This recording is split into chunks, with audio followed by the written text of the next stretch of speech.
Bom dia, muito bom ver os irmãos na oração de manhã. Quem não esteve nessa oração perdeu, que Deus sempre está presente aqui antes de a gente chegar, amém?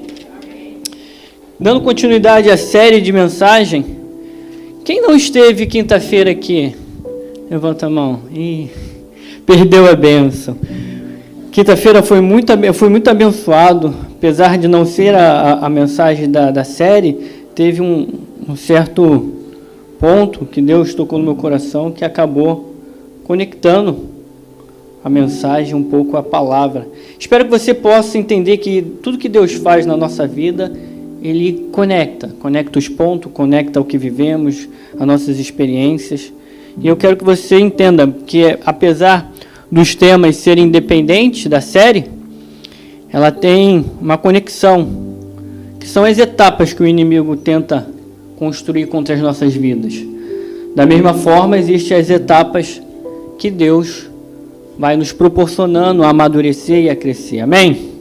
Abra aí em João, capítulo 9. Som. Está dando som. Capítulo 9, versículo 2. Deixa eu confirmar se é 2 ou 20.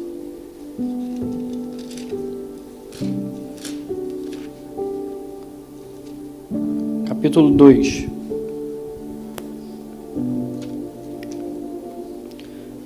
Antes de lermos, eu quero que você entenda. Quero que você entenda que vencendo esse mundo tenebroso, vencendo as artimanhas de Satanás, você tem que ter uma consciência. Uma consciência, o que é esse mundo tenebroso? Lá fora pode parecer o caos da bagunça, do mundo, do pecado. Mas o mundo, apesar de ser algo que é um caos, Satanás, ele se organiza em estratégia, se organiza para tentar nos derrubar. E ele utiliza do caos como uma ferramenta. Porque se o inimigo não fosse tão organizado, pessoas não estariam lá fora, presas, escravizadas, com enfermas ou com o pé diante da morte. Por isso que a gente tem que entender que o inimigo, ele sabe das coisas e tenta te derrubar. E a verdade é que nós, humanamente falamos, não temos condições de enfrentar esse mundo. Mas é com Deus que conseguimos sobreviver e viver a vontade do Senhor neste reino. E cada detalhe que a gente vai olhando nas Escrituras, vai percebendo, nos faz crescer. E essa série tem essas três etapas. Primeiro a gente falou sobre, domingo passado, que o diabo quer escravizar, quer colocar em grilhões, quer aprisionar. Hoje, quero que você entenda que a enfermidade, apesar, muitas das vezes, das pessoas não quererem perceber o lado espiritual das coisas, ter um olhar só científico e humano, é uma ferramenta também que Satanás utiliza, uma maneira que Satanás utiliza para também nos afastar de Deus, nos derrubar, nos destruir. E domingo que vem, e o próximo, a gente vai estar falando sobre a vida, sobre a morte, que Satanás quer roubar, matar e destruir as nossas vidas, e por último a obra de Deus. Espero que você entenda que apesar da série ser independente, os pontos, eles são etapas do inimigo. Mas vamos para a palavra, não, amém? Capítulo 9, versículo 2, diz assim: E seus discípulos perguntaram: Mestre, quem pecou, este ou os seus pais, para que nascesse cego? Respondeu Jesus: Nem ele pecou, nem seus pais, mas foi para que se manifestem nele a obra de Deus. Feche seus olhos, curva sua cabeça. Senhor, obrigado por estarmos aqui. Obrigado, Pai, pela Tua graça poderosa. Obrigado pelo Teu Espírito que nos ensina, que nos capacita, que possamos entender e aprender e desfrutar do privilégio, Senhor, de aprender nessa igreja, que preza pela Tua palavra, que preza pela oração. Ó Deus, obrigado, Senhor, porque até aqui o Senhor tem nos ajudado. Livra-nos do mal e nos faz ver, Senhor, que o Senhor cada dia mais nos sustenta, nos dá vida e vida com abundância. Em nome de Jesus, amém e amém. Queridos, entenda que hoje a gente tem a visão do que é uma doença, do que é uma deformidade genética, do que é uma bactéria, do que é... Mas os homens do passado não tinham essa noção. Simplesmente um alimento que deu uma disenteria e trouxe uma fraqueza para a pessoa, simplesmente considerava como uma enfermidade. Ou qualquer outro alimento, de repente contaminado por um mofo, um pouco estragado, a pessoa passava mal, era uma enfermidade. Ou simplesmente uma desidratação, que a gente sabe que fica um dia sem beber água, já começa a dor de cabeça, enxaqueca, passar mal e assim diante, já era considerada enfermidade. Os homens do passado não tinham essa noção, e para tudo se tem o termo enfermidade. Enfermidade é tudo que o inimigo quer se utilizar das nossas fraquezas, da nossa fragilidade, para tentar nos derrubar e nos afastar. E o que é interessante é perceber o seguinte: eu quero que você entenda que a origem da enfermidade, ela sempre será maligna. A origem do pecado e da enfermidade, elas têm a mesma origem, que é maligna, que é do inimigo. Porém, o início, tanto do pecado ou tanto de qualquer enfermidade, ela é diferente. Uma coisa é a origem, outra coisa é o início. Quando a gente pensa, por exemplo, quando a gente entende que a vida se iniciou através da criação de Deus, dos animais, do homem, a gente pensa que é a origem da vida. Não. Ali na criação se iniciou a vida, por exemplo. Mas a origem está em Cristo Jesus. A origem da vida está em Deus. Da mesma forma, você tem que entender e perceber esses detalhes. Porque os judeus, por confundir, justamente aqui os discípulos perguntando para Jesus, por confundir tanto a origem do pecado quanto a origem da enfermidade, e por causa das consequências, muitas das vezes, que uma às vezes entrelaçam na outra, por exemplo, muitos pecados levam a pessoa a ter certas enfermidades. Uma pessoa que tem uma vida, sexual ilícita, muitas das vezes ela pega uma AIDS ou uma outra doença por consequência de decisões de pecado, de uma vida leviana. E muitas das vezes a pessoa confunde o pecado com a enfermidade, porque a origem é a mesma, mas o início, o começo são diferentes. A gente perceber que Deus quer estar perto de nós, que Deus zela pela nossa perfeição, pela nossa natureza. Entender esses detalhes é fundamental, porque a palavra de Deus diz que nós somos templo do Espírito Santo. Então, se o Satanás utiliza da primeira etapa da escravidão, a segunda etapa é trazer uma enfermidade. Pode ser uma doença, um vírus, um problema genético, pode se utilizar disso, o inimigo pode se utilizar disso. Mas a verdade é que a graça de Deus, o zelo por Deus, pelo seu templo, pela sua casa, que é eu e você, se manifesta diante da vontade dele. E quando a gente lê aqui a passagem, quando a gente percebe que o cego é curado pelas mãos do Criador, e a palavra que Jesus orienta os seus discípulos, reflete sobre isso, mostrando que o pecado é uma coisa, a enfermidade é outra. Mas ambos tem a permissão de Deus nesse universo para que se manifeste a boa, perfeita vontade de Deus, para que se manifeste a glória de Deus. Por isso que eu quero que você entenda que uma coisa é o mal se instalar, outra coisa é você dar vazão ao pecado, dar vazão a decisões erradas. Perceber que a graça de Deus nos envolve, nos guarda. Entender que Jesus nos orienta sobre isso, abrindo a nossa mente, para que não possamos julgar, para que não possamos julgar o próximo, mas analisar cada detalhe da nossa vida.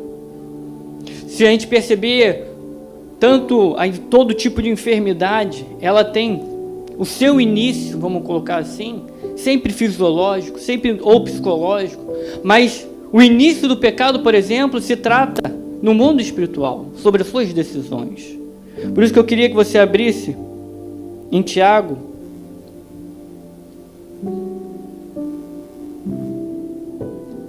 capítulo 1, e percebesse que há uma diferença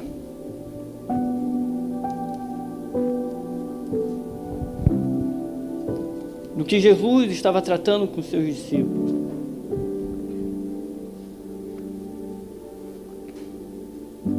Versículo 15.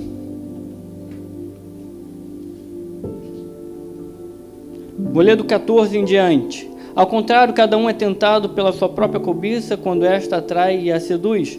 Então a cobiça, depois de haver concebido, dá luz ao pecado. E o pecado, uma vez consumado, gera morte. Ou seja, o pecado se inicia uma vez quando você o deseja. Quando você ama mais o pecado do que o próprio Deus, e aí se inicia o pecado, e ele é consumado com as ações e decisões da sua vida. É assim que inicia o pecado. E a enfermidade pode se iniciar através de um vírus, através de problemas hormonais, problemas psicológicos, por um trauma, N situações na nossa vida.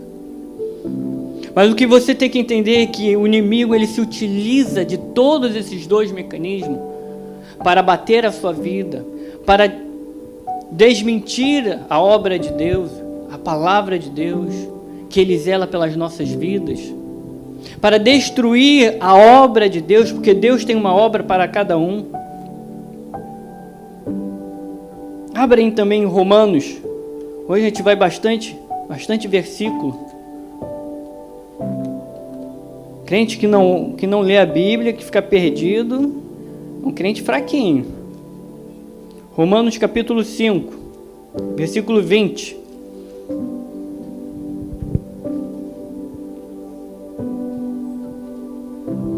Prestem atenção em cada detalhe. Sobreveio a lei para que avultasse a ofensa, mas onde abundou o pecado, superabundou a graça.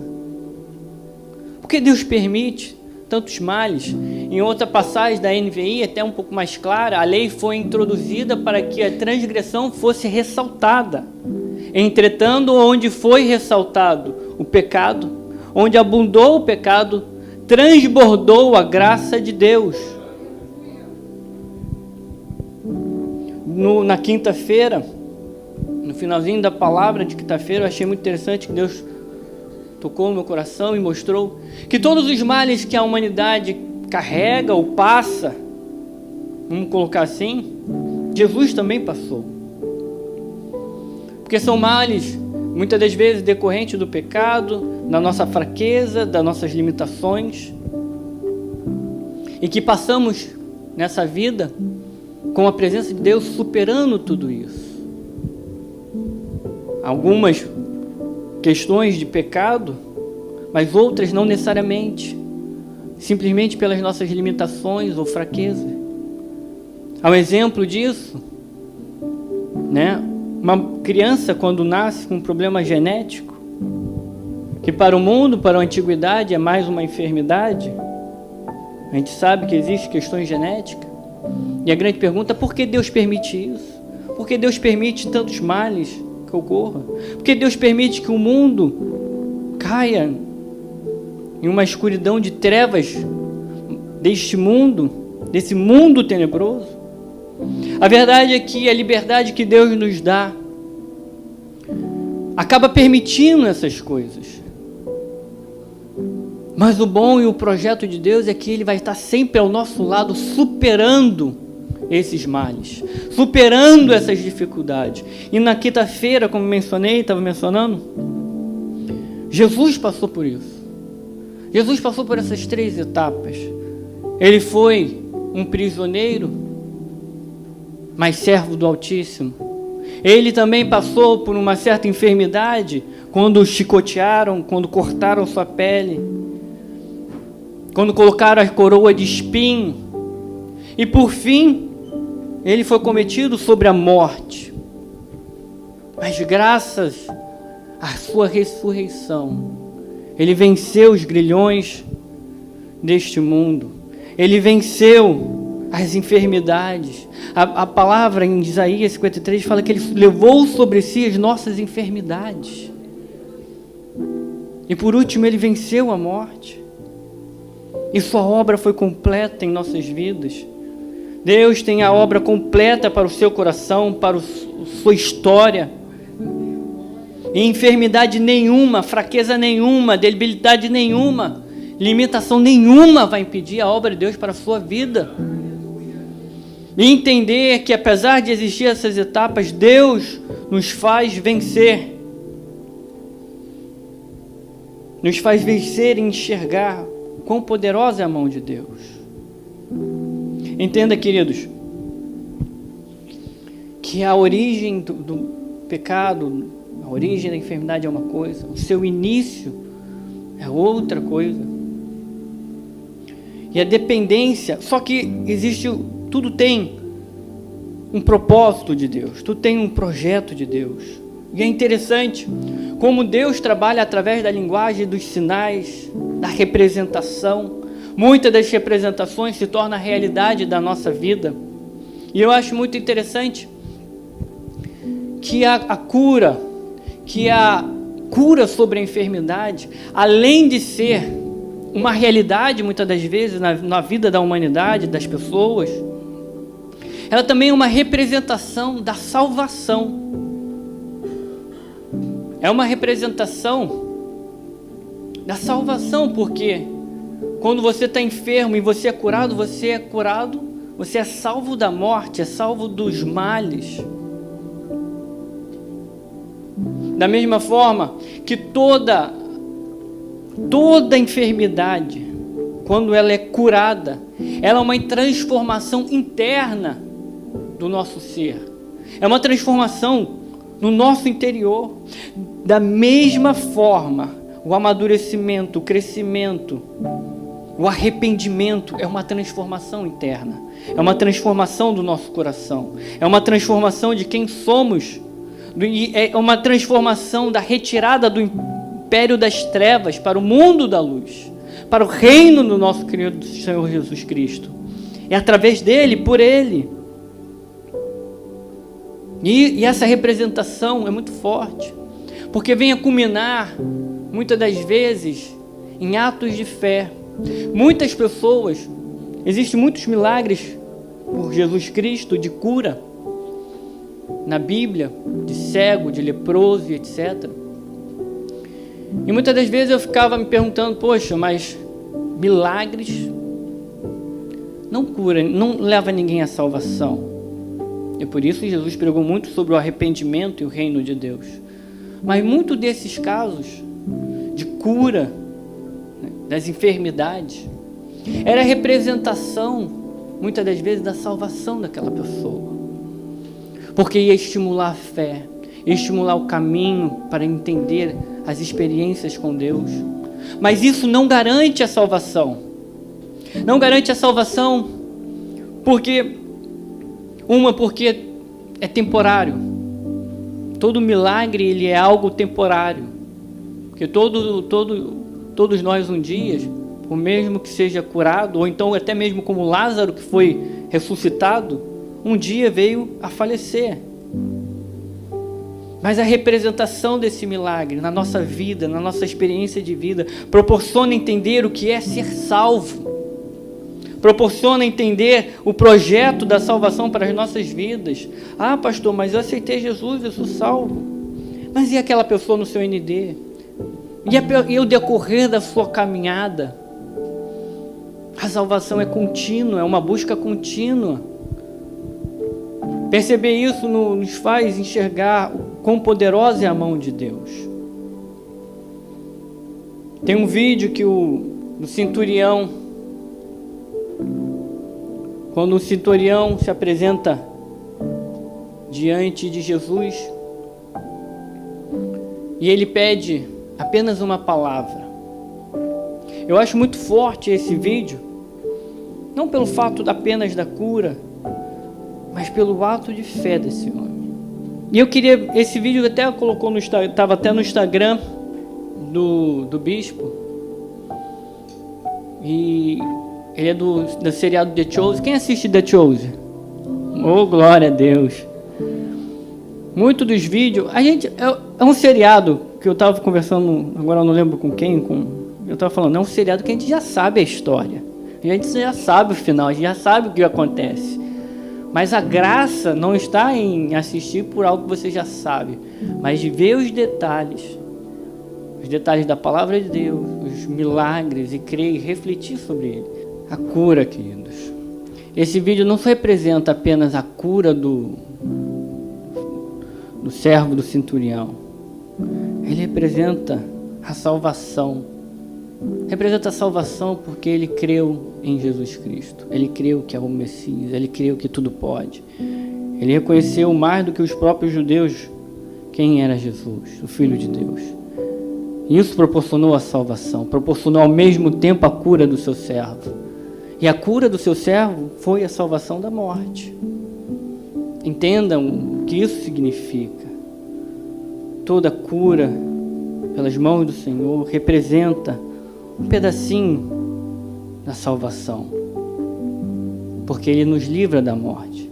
Pode parecer temporário, mas a salvação em Cristo Jesus é eterna.